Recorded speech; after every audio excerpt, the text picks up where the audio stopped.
Welcome to Midnight Murmur. Here, the night comes alive with chilling tales and spine-tingling stories. If you crave the thrill of the unknown and the eerie whisper of the supernatural, you've found your new haunt. Join us as we dive into the darkest corners of the human mind, unraveling short horror stories that will keep you up at night. Hit that subscribe button, turn off the lights, and let the murmur begin. The Man in the Window. My name is Jessica, and I used to love living alone. The peace and quiet of my small suburban house was a welcome escape from the chaos of my job. But that all changed when I started seeing the man in the window. It began on a cold winter night. I was in the kitchen, washing dishes, when I glanced out the window and saw a man standing in my backyard. He was tall and thin, wearing a dark coat and a wide-brimmed hat. He stood motionless, staring at me through the window. I froze, my heart pounding in my chest. I quickly turned off the lights, hoping he wouldn't see me. I peeked out the window again, but he was gone. I tried to convince myself it was just a trick of the light or my imagination, but the feeling of unease lingered. The next night, I saw him again. This time, he was standing closer to the house, right by the back door. I grabbed my phone and called the police, but by the time they arrived, the man had vanished. They searched the area but found no trace of him. Over the next few weeks, the sightings became more frequent. I would see him standing in different parts of the yard, always watching me. Sometimes he would be by the fence, other times by the trees, but he never came closer than the back door. I became increasingly paranoid. I installed security cameras around the house and started locking all the doors and windows, even during the day. But no matter what I did, the man kept appearing. One night, I woke up to a strange sound. It was a faint tapping, like someone gently knocking on the window. I got out of bed and slowly approached the window. My heart stopped when I saw the man standing outside, his face inches from the glass. His eyes were dark and hollow, and he had a sinister smile on his face. I screamed and backed away, grabbing my phone to call the police. When they arrived, the man was gone again. The officers tried to reassure me, but I could see the skepticism in their eyes. They thought I was imagining things or playing a prank. I decided to stay with my sister for a while, hoping to escape the man in the window. But even at her house, I couldn't shake the feeling of being watched. I started having nightmares, seeing the man's face in every shadow. One night, I woke up to find him standing at the foot of my bed. He reached out to touch me, and I felt a cold, clammy hand grip my arm. I screamed and the man vanished, leaving me shaken and terrified. I moved to a different city, hoping to start fresh and leave the man behind. But the sightings continued. I would see him in reflections, in crowds, and even in my dreams. He was always there, watching me with his dark, hollow eyes. I've come to accept that the man in the window is a part of my life now. I don't know who he is or what he wants, but I know I can't escape him. He's always watching, always waiting, and I live in constant fear of the day he decides to come closer.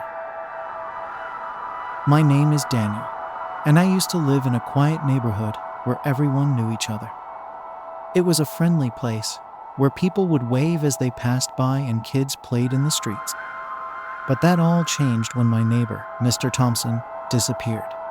Mr. Thompson was an elderly man who lived alone in the house next to mine.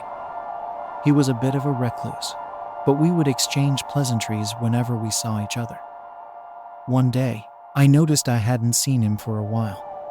His mail was piling up, and his lawn was overgrown.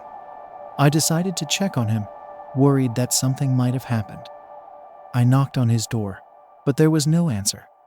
I peered through the windows, but everything seemed normal. I called the police, and they conducted a welfare check. They found no signs of foul play, but Mr. Thompson was nowhere to be found. The police launched an investigation, but it quickly went cold. There were no leads, no clues, and no trace of Mr. Thompson. It was like he had vanished into thin air. The neighborhood was shaken, and a sense of unease settled over us. A few weeks after Mr. Thompson's disappearance, I started noticing strange things happening around my house. I would hear faint knocking sounds in the middle of the night and see shadows moving just out of the corner of my eye. I tried to ignore it, but the feeling of being watched grew stronger. One night, I woke up to the sound of my front door creaking open. I grabbed a baseball bat and cautiously made my way downstairs. The door was ajar, but there was no sign of anyone inside.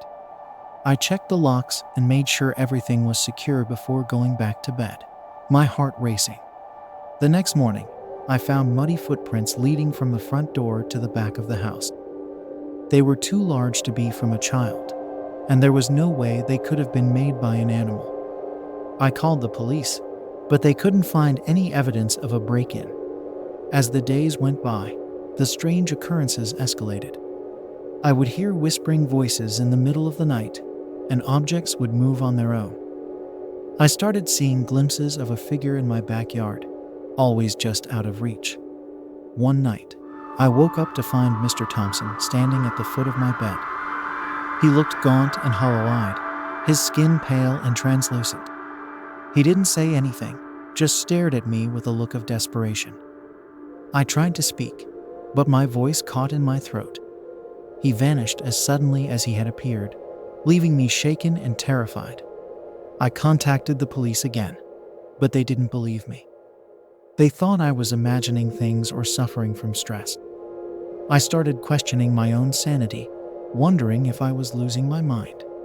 One evening, I decided to search Mr. Thompson's house again, hoping to find some clue that the police had missed. As I walked through the empty rooms, I felt a cold breeze and heard a faint whispering sound. It was coming from the basement. I made my way down the creaky stairs, the air growing colder with each step. The basement was dark and musty, filled with old furniture and boxes. In the corner, I saw a small door, barely visible in the dim light. I opened the door and found a hidden room. It was filled with old books, strange symbols, and what looked like a makeshift altar. In the center of the room was a large mirror, its surface covered in dust. I wiped away the dust and looked into the mirror, and my blood ran cold. I saw Mr. Thompson's reflection standing behind me, his eyes filled with fear and sorrow. He reached out to me, and I felt a cold hand grip my shoulder. I turned around, but there was no one there. When I looked back at the mirror, I saw my own reflection, but something was wrong. My eyes looked hollow and haunted, just like Mr. Thompson's. I ran out of the house, desperate to escape.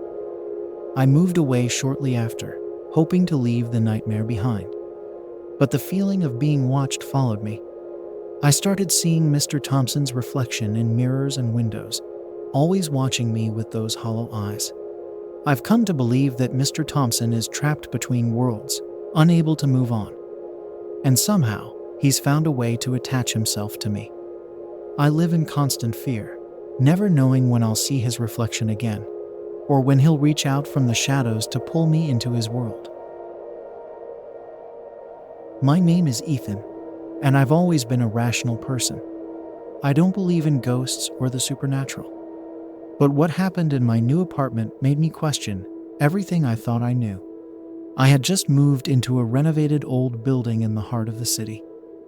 The apartment was beautiful, with high ceilings and large windows that let in plenty of light. But from the moment I moved in, I felt uneasy. It started with the noises. At first, it was just the usual creaks and groans of an old building settling. But soon, I started hearing voices. They were faint at first, just a whisper in the background. But over time, they grew louder. I would hear conversations coming from the walls, as if there were people on the other side. They spoke in hushed tones, their words indistinct. I tried to ignore it, thinking it was just the neighbors or the pipes making noise. But the voices became more persistent, and I started hearing them at all hours of the day and night. One evening, I was sitting in the living room, trying to relax after a long day at work, when I heard a loud thud coming from the bedroom. I went to investigate and found nothing out of place. But as I stood there, I heard a voice, clear as day, coming from the wall. "Help me," it said, in a desperate, pleading tone. I jumped back, my heart racing. I searched the apartment, looking for any sign of where the voice could be coming from, but found nothing. The walls were solid, with no vents or hidden speakers. I couldn't explain it. Over the next few weeks, the voices grew more frequent and more disturbing.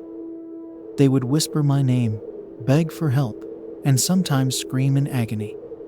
I couldn't sleep, and I started to dread coming home. One night, I woke up to the sound of scratching coming from inside the walls. It was frantic and desperate, like someone trying to claw their way out. I got out of bed and pressed my ear to the wall, and I could hear the voices again, louder than ever. "Let us out," they cried. "We're trapped." I grabbed a hammer and started to break through the wall, desperate to find the source of the voices. I tore down the plaster and insulation, but there was nothing there. The voices stopped, and I was left standing in a ruined room, my heart pounding in my chest. The next day, I contacted the building management and told them what had happened. They sent a maintenance crew to repair the wall, but they couldn't explain the voices. They assured me there were no hidden rooms or ducts that could be causing the sounds. I started researching the history of the building, hoping to find some explanation. I discovered that the building had once been a factory, and there had been a fire many years ago.